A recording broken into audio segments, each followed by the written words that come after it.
Hello everyone, welcome to our channel. This is Shalini Sharma with Economics chapter number 4 Food Security in India. इसका part second है. First वाला part आप please देख लें अगर इस वाले पार्ट को समझना है तो. ठीक है, तो हमने पढ़ा था कि क्यों जरूरी है फूड सिक्योरिटी. उसके दो एग्जाम्पल, दो स्टोरीज भी हमने देखी थी, अहमद की और रामू और उसके बेटे शामू की. क्यों सिक्योरिटी जरूरी है? क्योंकि सबसे ज्यादा जरूरी किसको है, पहले ये देखो. जो नीड, इस चीज की नीड किसको होगी? वही लोग जो पुअर होंगे, बिलो पॉवर्टी लाइन हो गए या बिल्कुल एज में होंगे पॉवर्टी लाइन के.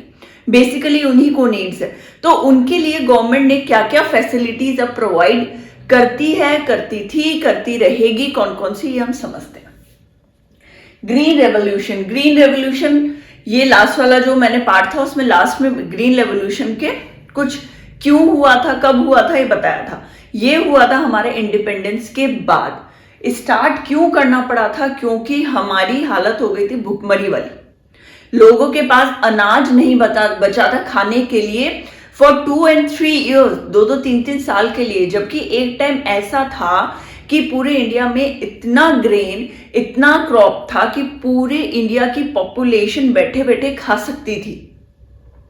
जस्ट बिकॉज ऑफ ब्रिटिशर्स यहाँ आते हैं, यहाँ पे इतना साल, 100 साल तक यहाँ रहने के बाद, 200 साल तक यहाँ रहने के बाद उन्होंने क्या किया, पूरा हमारा क्रॉप्स क्या किया, एक्सपोर्ट करने लगे, जिसके कारण खजाना खाली होता गया. ये नौबत आ गई कि हमारे पास अनाज नहीं बचा. फिर हमें कहां से लेना पड़ा था? अमेरिका से लेना पड़ा था. मगर वो कोई इतना अच्छा, एक तो होता है ना कि खुद के पास जो खाना होता है, जो हम खुद पका के खाते हैं, तो वो बहुत हेल्दी होता है, बहुत अच्छा होता है. मगर आप वहीं पे आप बोलते हैं ना, मम्मा पापा रोज बाहर का मत खाओ, क्योंकि वो इतना अच्छा खाना नहीं देगा. वो कहीं ना कहीं अपने बजट में उसको डिडक्ट करेगा. अगर वो इतना अच्छे वाले गेहूं, सुपर बासमती हम लोग खा रहे हैं, तो वो कौन सा देगा? वो छोटे वाले टुकड़े वाले बासमती देगा. वही होता था अमेरिका के साथ. हम जो इतना अच्छा खाते थे, हमारे ग्रेन्स इतने ज्यादा न्यूट्रिशियस, प्रोटीन भरे हुआ करते थे, अच्छे, तो वो अमेरिका ने क्या किया, जब हमें प्रोवाइड वो करता था तो बहुत ही गंदे, घटिया क्वालिटी के प्रोवाइड करता था. ये डिफरेंस था. तो देखो, ग्रीन रेवोल्यूशन लाइक हम इंडिया में ग्रीन रेवोल्यूशन लाने का ये सबसे बड़ा कारण था, क्योंकि हमें जो वो 2-3 साल जो वहां से खाना लाना पड़ा और वहां से यहाँ आता था और हम उसको यूज करते थे, वो खाना बिल्कुल भी ऐसा नहीं था. एक तो सफिशिएंट नहीं होता था, ऊपर से जो आता था वो बिल्कुल भी क्वालिटी वाइज अच्छा नहीं था. Production of wheat and rice increase. Green revolution से क्या हुआ? राइस का प्रोडक्शन और व्हीट का प्रोडक्शन इंक्रीज हुआ. राइस और व्हीट का प्रोडक्शन इसलिए इंक्रीज हुआ क्योंकि हमारी जो पूरी कंट्री में सबसे ज्यादा जिस ग्रेन को, क्रॉप को वैसे खाया जाता है या उगाया जाता है, वो व्हीट और राइस ही है. व्हीट हर घर में देखोगे आप, रोटियां बनती है. रोटी किससे बनती है? व्हीट से ही बनती है, गेहूं से ही बनती है, गेहूं के आटे से ही बनती है. हर घर में, ऐसा कोई भी घर नहीं होगा. और अगर साउथ में आप देखोगे रोटी नहीं बनती, तो वहां क्या बनता है? इडली बनेगा, डोसा बनेगा, उत्पम बनेगा. वो किस चीज से बनेगा? राइस से बनेगा. इससे हमें आराम से पता लग रहा है कि सबसे ज्यादा खपत इंडिया में क्यों, किस चीज की होगी? व्हीट और राइस की.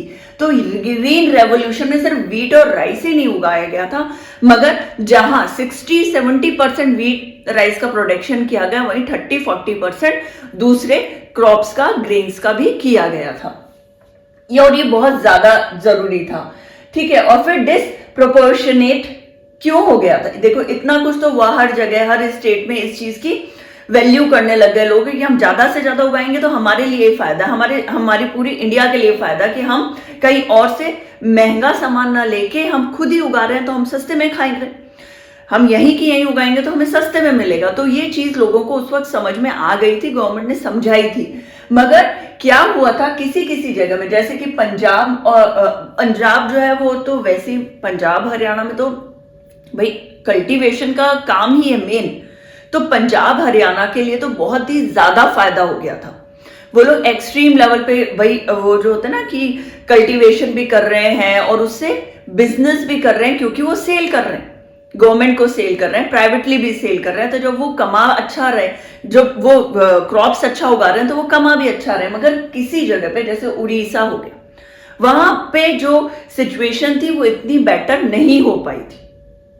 क्यों? क्योंकि वहां का जो एरिया, एटमॉस्फेयर या आप एनवायरमेंट बोलोगे तो वो उतना पॉजिटिव नहीं है कल्टीवेशन के लिए जितना पंजाब हरियाणा का है। तो इस रीजन से वो वाला एरिया जो बहुत अच्छा अर्न कर रहा था, तो ऐसे भी कई जगह थे जो उड़ीसा जैसे जो कि कम अर्न कर पा रहे थे। क्रॉप वाइज डिसएडवांटेज हो गया था। क्यों? कहीं पे जैसे हो गया, हमने देखा वीट और राइस उग रहा है बहुत बेइंतहा हर जगह, मगर कुछ क्रॉप्स ऐसे थे कि जो कुछ ग्रेन्स भी इनफैक्ट, कुछ वेजिटेबल भी इनफैक्ट जो कि कम उगने लगी थी, तादाद उनकी कम थी और इनकी बहुत एक्सेस में हो गई थी, खूब भर भर के माल आ रहा था। तो डिसप्रोपोर्शनेट भी हो गया था बिकॉज ऑफ कुछ जगह थी, कुछ स्टेट बहुत अच्छा अर्न कर रहे थे, कुछ स्टेट कम अर्न कर पा रहे थे। क्रॉप वाइज डिसएडवांटेज ये था, कुछ क्रॉप्स नहीं उग पा रहे थे लोगों से, और कुछ क्रॉप्स, एक तो देखो वो सिचुएशन बहुत बुरी थी। जैसे ही ब्रिटिशर्स गए थे, रूल नया इंडिया ने सीखा कैसे रूल करना है, क्या क्या हमें रूल बनाने चाहिए जिससे कुछ नया हो, कुछ अच्छा हो। तो इन सब चीज में, ये सब कंफ्यूजन में आप एक बोलते ना लाइन, तभी दूर तक आप चलोगे तब लाइन प्रॉपर आपको लगेगी। जब तक शुरुआत होती है तो कोई कहीं से आ रहा है, कोई कहीं से आ रहा है, कोई सिंगल क्यू में नहीं होता। धीरे धीरे वो क्यू सिंगल होने लग जाती है। क्यों? क्योंकि हम हैबिचुअल हो जाते हैं, आदत बन जाती है, समझ में आने लगता है कि ये जो है एक सिंगल क्यू है और इसी क्यू में हमें आगे बढ़ना है। ठीक है। फिर हमारा है food secure. After revolution no starvation because of stock. Food secure करने लगे, फूड को बचाने लगे। और इस रेवोल्यूशन के बाद, ग्रीन रेवोल्यूशन के बाद, नो स्टार्वेशन भूखमरी, भूखा मरना, ऐसी सिचुएशन नहीं I just because of stock. जो भर भर के अनाज हमने उगाया और उसका फायदा ये हुआ कि उगाने से, भाई मान लो इस वेदर तो ऐसा नहीं है फिक्स है, हर साल इस सेम ही टाइम पे बारिश हो रही, हो सकता है 1 महीने बाद हो बारिश, हो सकता है कि उस साल बारिश ही ना हो। वेदर के कंडीशंस भी तो चेंज हो सकते हैं ना, सेम वेदर तो रहता नहीं, फ्लक्चुएट होता है। कभी बहुत बारिश रहेगी, कभी नहीं होगी, कभी इतनी बारिश हो जाएगी कि सुनामी आ जाए, कभी बिल्कुल बारिश नहीं होगी। तूफान से क्या होता है कि खराब हो जाते हैं खेत। कई बार होता है वो टिड्डी वाले आते हैं ना, टिड्डी आई थी जिससे पूरे खेत खराब हो गए थे। इस साल भी ऐसा हुआ, काफी % जो है खेत खराब कर दिया था, खा गई थी टिड्डियां। तो हर बार सिचुएशन सेम नहीं रहती। तो हमने क्या किया, स्टॉक में रखा चीजों को, और जब हमने स्टॉक में रखा तो ऐसी सिचुएशन से हम बाहर इजीली आ पाए।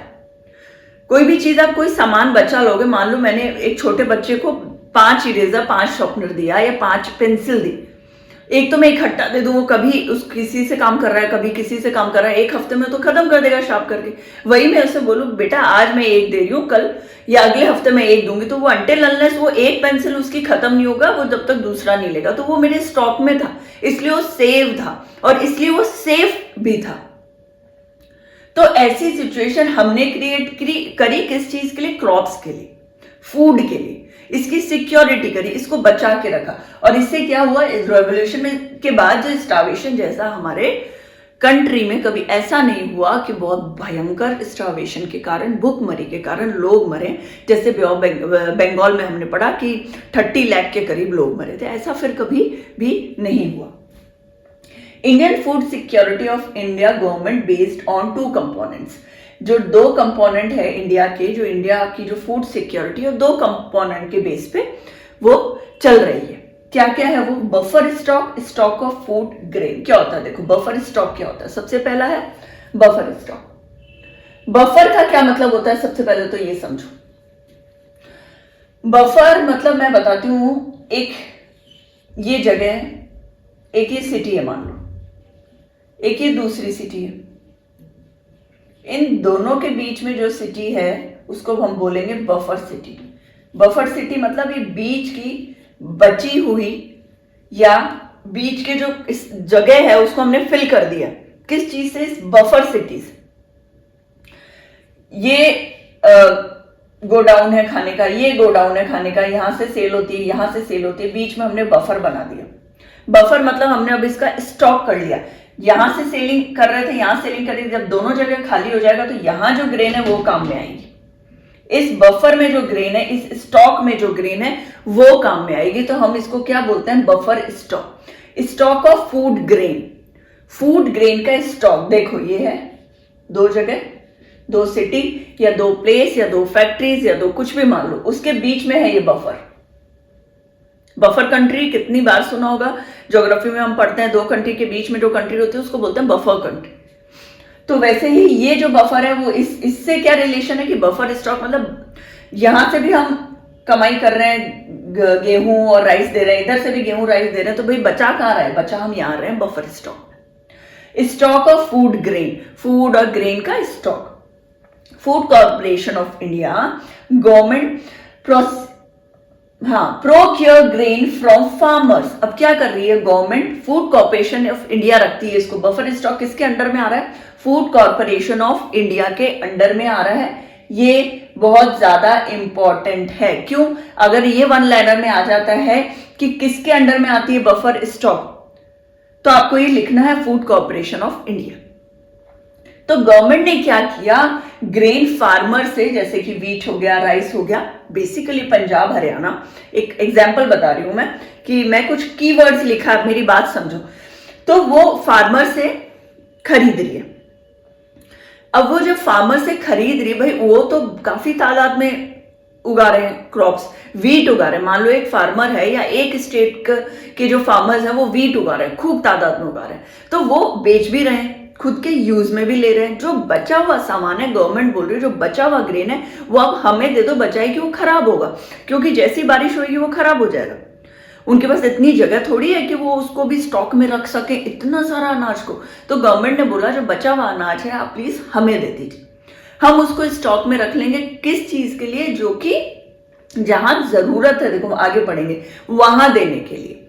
तो गवर्नमेंट ने क्या किया, डायरेक्ट कांटेक्ट किया फार्मर से, फार्मर को बोला आप सेल कर लो, आप यूज कर लो, उसके बाद जो बचता है वो हम यूज करेंगे। उन्होंने एक एग्जाम्पल है वीट राइस के बारे में बात करी, किससे, पंजाब और हरियाणा से। By pre announced price. Pre announced price का मतलब होता है कि ऑलरेडी एक अमाउंट जो है वो उनको बता दिया जाता है कि देखो आपके पास अगर 100% इतना अमाउंट, इतना आपके क्रॉप उग रहा है साल का, तो इसमें से हम आपको एक मिनिमम उन्होंने प्राइस बता दिया। देखो एक एज ए एग्जांपल मैं बताती हूँ, जैसे राइस हो गया, उसका 6,000 के करीब पर क्विंटल होता है प्राइस, 5,700, कभी कभी 5,500 पर क्विंटल। और वहीं वीट बहुत ज्यादा उगता है इंडिया में, तो वो 2,800 में 3,000 तक पर क्विंटल हमें मिल जाता है। अब इसी को ही उन्होंने क्या बोलते हैं, गवर्नमेंट क्या बोल रही है फार्मर को, कि जहां 5,700 पर क्विंटल या 6,000 पर क्विंटल पे आप राइस दे रहे हो या आपको राइस की लागत आ रही है, तो हम क्या करेंगे, हम आपको ये तो हाईएस्ट, हम आपको जैसे इतना अमाउंट आ रहा है तो हम आपको कितना दे देंगे, 6,200 दे देंगे, ज्यादा देंगे हम।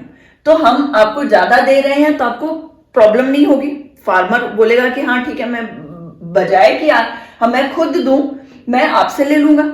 अब ये क्या करेंगे, ये लोग जब जहां पे जिन लोगों को जरूरत है उनको देंगे यही अमाउंट। अब इन्होंने फार्मर को तो इतने पैसे दिए, मगर गरीबों में जब ये पर क्विंटल के हिसाब से बेचेंगे तो 5,700 की बजाय वो 5,200 में ही दे देंगे।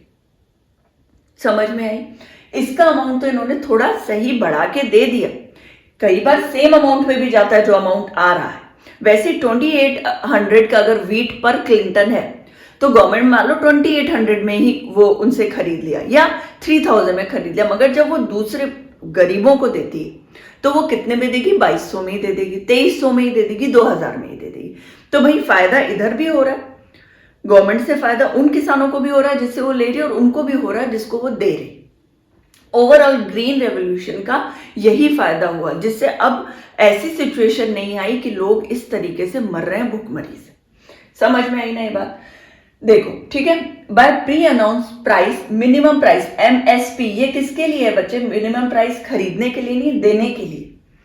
देने वाली जो प्राइस है बिल्कुल मिनिमम प्राइस में, वो बोलती है भाई आप डायरेक्ट ले लो, जाओ किसी भी शॉप से खरीद लो, या हम आपको बिल्कुल सस्ते में दे रहे हैं, हमसे खरीद लो। तो गरीब बेचारा यही सोचेगा ना कि जहां सस्ते में मिल रहा है मैं वहीं खरीदूं, वो कहाँ वहां क्यों जाएगा जहां 2 रुपए ज्यादा देना, तो वहीं से खरीद लेता है।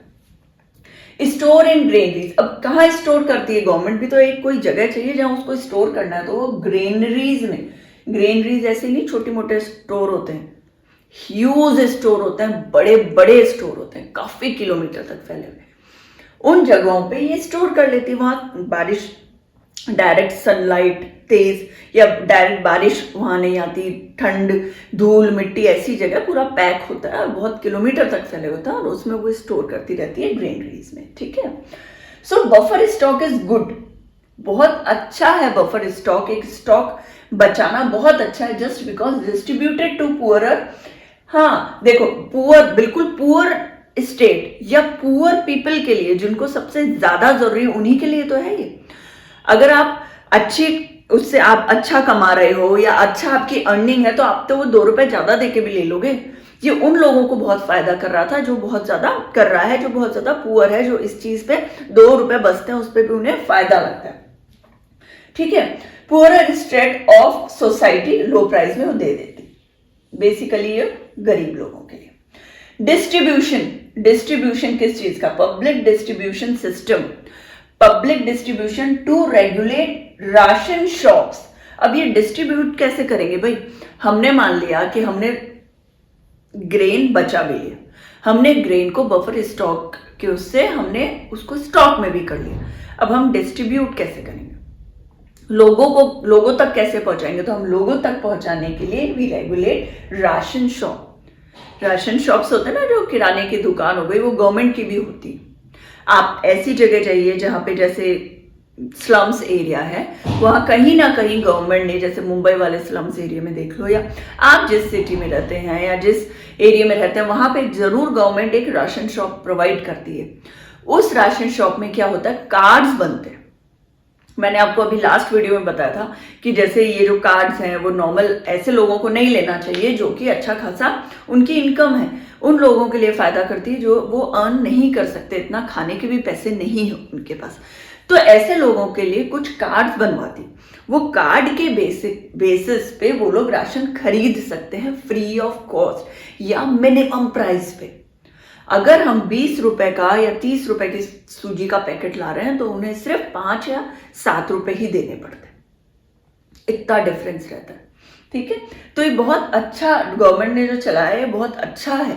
इन सब का फायदा मैं फिर बोलती हूँ, प्लीज आप जिन लोगों के ऐसे कांटेक्ट में रहते हो उनको जरूर बताया करें कि ये गवर्नमेंट ऐसे ऐसे फायदे देती है, प्लीज उसे यूज करो। Ration shops called fair price shop, ration shop का एक और नाम है, फिल इन द ब्लैंक्स में आ सकता है, ट्रू फॉल्स में आ सकता है, क्या बोलते हैं उसको, फेयर प्राइस शॉप। फेयर है ना, बिल्कुल गोरी शॉप नहीं है, फेयर वैसा वाला गोरी नहीं है, फेयर मतलब बिल्कुल करेक्ट प्राइस पे देती है, बढ़ा के नहीं है देती है, ठीक है। 3 तरह के राशन कार्ड बनवाती है गवर्नमेंट, बिल्कुल पुअर गरीब के लिए, पॉवर्टी लाइन पे जो है वो एक ये आ गया पुअर वाली, ठीक है, वो जो पॉवर्टी लाइन पे एकदम गरीब है। बीपीएल कार्ड किनके, below poverty line, BPL card. APL card सबके लिए होता है, एपीएल ऑल, हर तरीके के जो लोग हैं भाई, कभी कभी हमें भी तो हम राशन कार्ड बनवाते हैं ना घर में, सबके पास है राशन कार्ड, वो सबके लिए होता है। हम बीपीएल कार्ड नहीं बनवाते, वो किन लोगों के लिए, गरीबों के लिए। पुअर बिल्कुल पॉवर्टी लाइन, बिल्कुल गरीब है, उनके लिए भी कार्ड है। तो 3 तरीके के कार्ड गवर्नमेंट बनवाती है। कैसे बनवाती है, किस बेस पे बनाती है, इनकम, ईयरली इनकम, कितने फैमिली मेंबर हैं आपके घर में, उनकी ईयरली इनकम कितनी है, और हेड जो है, जो रूल कर रहा है, हेड है जो आपके घर का, उसकी इनकम कितनी, उसके नाम पे ही होता है ना भाई, वाइफ हो गई, उसके कितने बच्चे हैं, फिर वो बच्चा जब लड़का होगा, उसकी शादी होगी, वो अपने नाम से भी राशन कार्ड बनवा सकता है, फिर उसकी ईयरली इनकम बतानी होगी, ऐसे बनता है राशन कार्ड। अब इसके बाद वाला टॉपिक मैं ले लेती हूँ, ये इतना समझ में आ गया होगा आई होप, और इसके बाद वाले में ऑलमोस्ट कंप्लीट हो जाएगा ये चैप्टर, मगर ये इंपॉर्टेंट बहुत है, थोड़ा लेंदी है, चीजें छोटी छोटी है, आप इसको एक बार नोट कर लेंगे तो बहुत अच्छा होगा। 1 लाइनर क्वेश्चंस इसी में से आते हैं, उस जो बुक का है, जो पूरी बुक है, जो इतना बड़ा चैप्टर है, उसकी जो इंपॉर्टेंट लाइन्स है वही मैं लिखती हूँ। तो मैं बार बार कहती हूँ प्लीज इसको जरूर लिखा करिए, नहीं लिखना और शॉर्ट करना है तो इतना कर सकते हैं ना, ration shop equal to fair price shop, आपको ये चीजें याद रहेगी। फूड कॉर्पोरेशन ऑफ इंडिया, उसके आगे किसके अंडर में आता है, buffer stock, food corporation of India, ऐसे पॉइंट्स लिख लीजिए। चलो ठीक, थैंक यू।